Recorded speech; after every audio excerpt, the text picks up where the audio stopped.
Hello, everybody, and welcome to the 43rd Mill Valley Film Festival. You have just watched, or you're about to watch, Banksy Most Wanted. We have some questions today. We have the pleasure of having the director of Banksy Most Wanted with us, Aurélia Rouvier. How are you doing today? Fine, thank you. Well, it's 8 in the morning here, and you've already had most of your day behind you because can you share with our audience where you are? I'm in Paris, very close to Paris. So it's 5 o'clock in the afternoon now. So it's really a coup to be able to have you having that time difference. And we thank you so much for your work and also for participating in this Q&A. The first question I want to ask is just basically, just give us a brief history of your career in film. I'm a filmmaker specialized in cultural programs. My studies were in art history, and I started working for TV, I think it was 18 years ago, so a long time ago. And I have been reporting for different cultural programs aired in France. And I think 8 years ago, I started working on documentaries as a co-writer or as director or co-director. For example, in 2015, I think, I worked on a documentary series about, it was a series which we traced the big stories of art theft in museums or theft by the Nazis. And since 3 years, I think, I co-write a documentary series duets about artists, couple of artists with a filmmaker. So my background is very about culture. And Banksy Most Wanted is my first feature-length documentary, but I was not alone on this documentary. It was a team of 3 people, the co-writer and producer Laurent Richard, and my co-director Seamus, who is also the editor on the movie. Right on. I was wondering, when you went to school for art history, did you ever think you were going to be making a documentary, or did you think you would be like a museum curator? I thought I will be a museum curator, but it was very hard, and I don't know why I started writing for press about artists, and one day I needed to work, and I started to contact companies because I thought that behind the report you can see on culture, museum, maybe someone was doing some research. So I didn't know nothing about TV, but I started to contact people like this, and I'm here today. Your film gives a timeline of Banksy's stunts or performances, I guess you can call them at times as well. You highlight his beginnings in Bristol, which you call the capital of graffiti.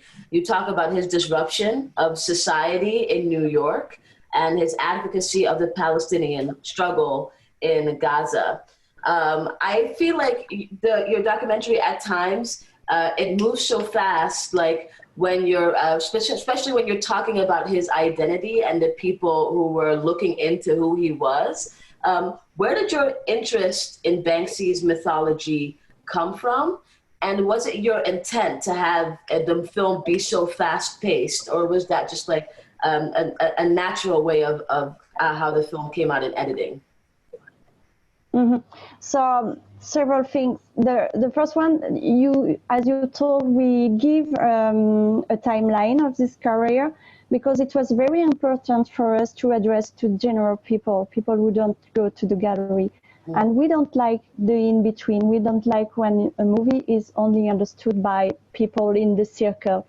And it was all the more important here because we think that the Banksy work is for these people. He makes art in the street for people to enjoy. So it was very important. That was one point of the documentary, and we played on this point a lot in the documentary by doing some street shooting a lot. And what has fascinated us first about Banksy is the way he managed to reach these people in a very big scale, and very surprising.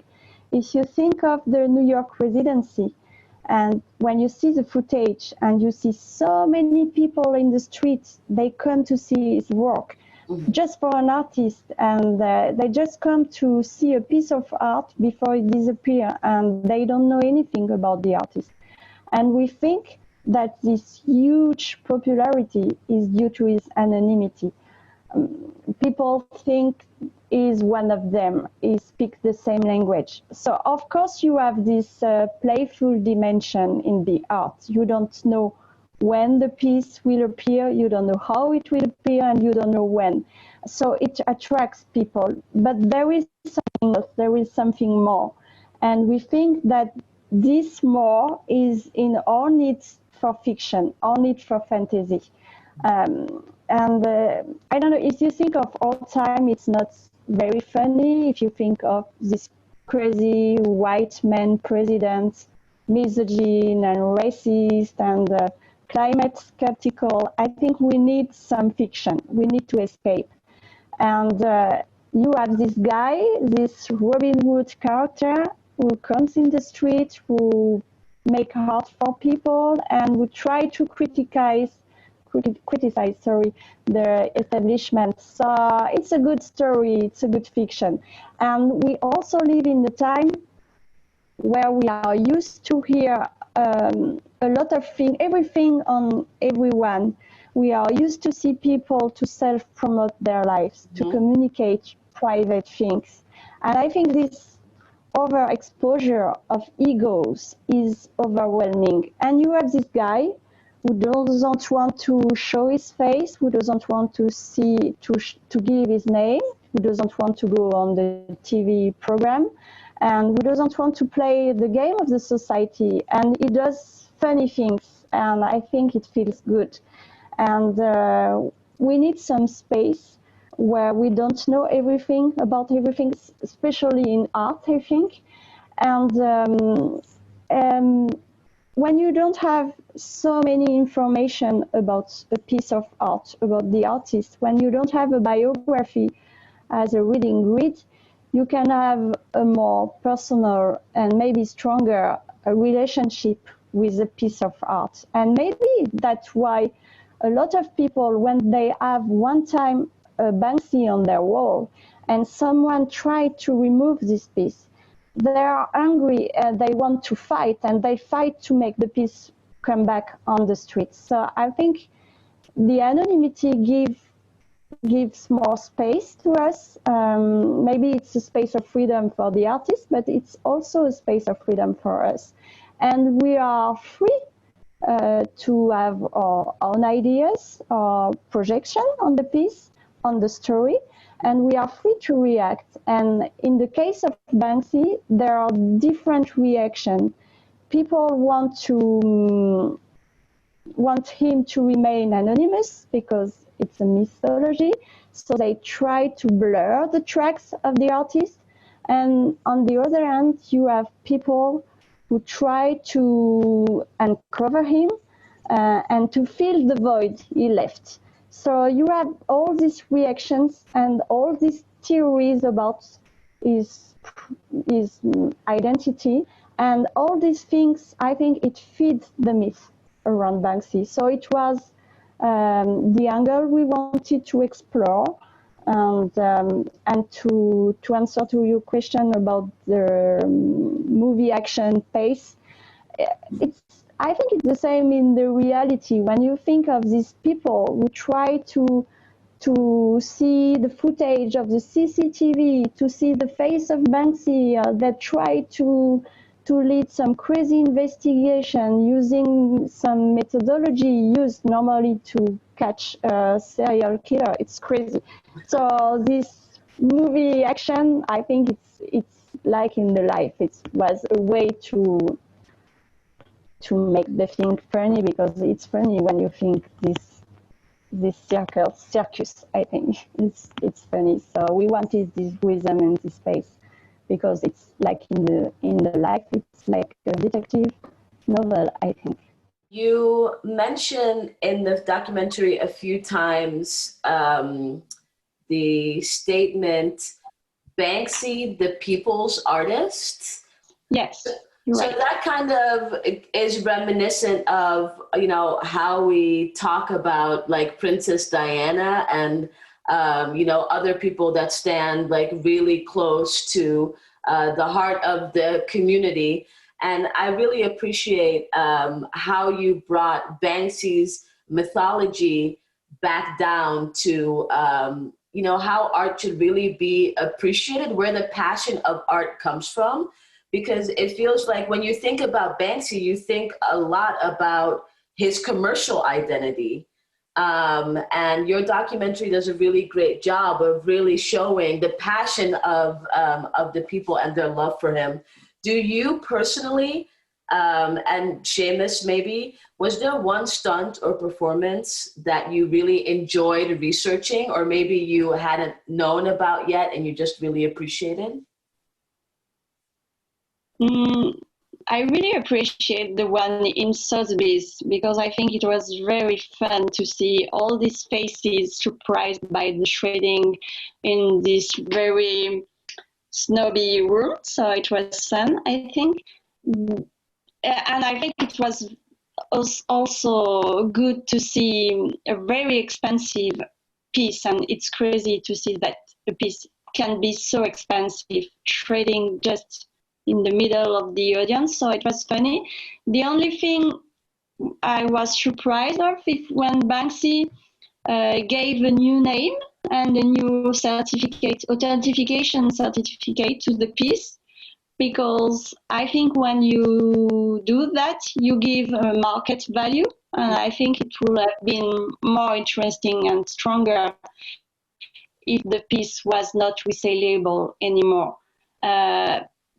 So I like this stunt, and I like when he was in New York too, and you had this little shop close to Central Park with Banksy prints. Just they were for sold only. I don't remember the price, but maybe 50 euros. So it was crazy, and nobody wanted to buy the piece because they didn't think it was a Banksy, and it was a genius. So I think it was fun. Yes. You're in the film, you talk about the way internet culture shifted the way that artists were received and also promoted. Your film goes into the cultural impact his work had on British society and the art world and kind of pop culture everywhere. And what was interesting to me is that as Banksy gets popular, even though he's anonymous, you see in the same time also the rise of like kind of the celebrity, the non-celebrity culture in the early 2000s. It seems like celebrity culture is somewhat fading away. We don't really have that obsession with reality TV and with celebrities in the same way that we did in the 2000s, in the early 2000s. Do you think that Banksy is going to come back and like completely reinvent himself?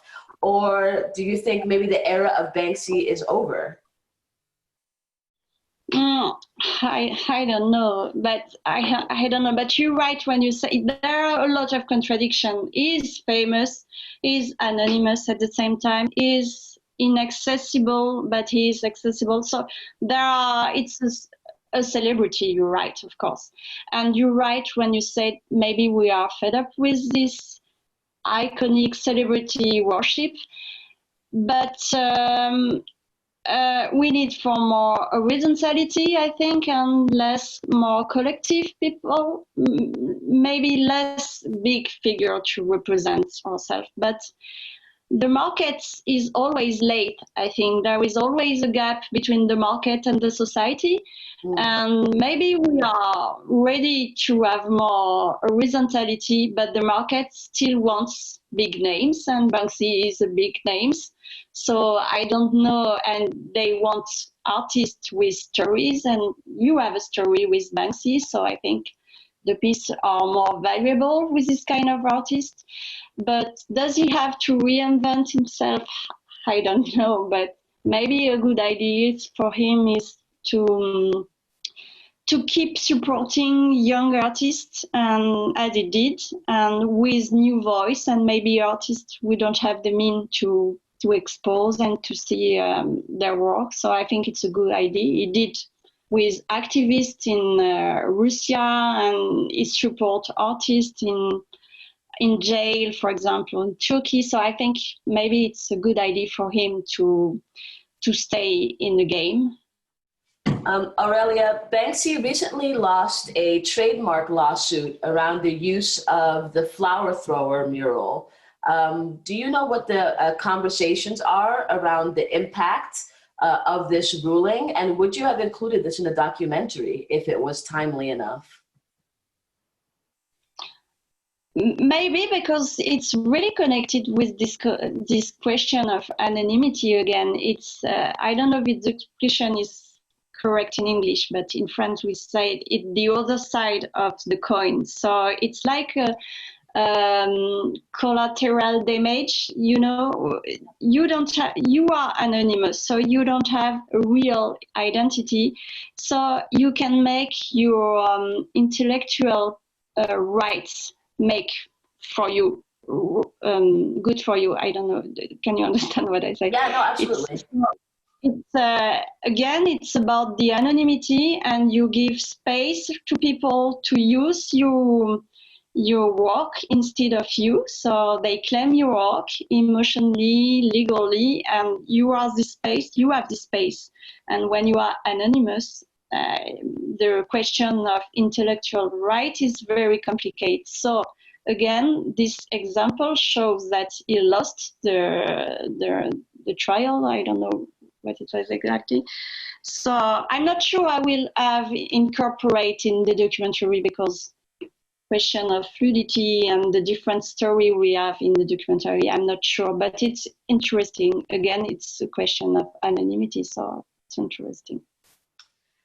In the documentary, you talk about, the uncovering of Banksy's identity and some detective work. 3 different names came up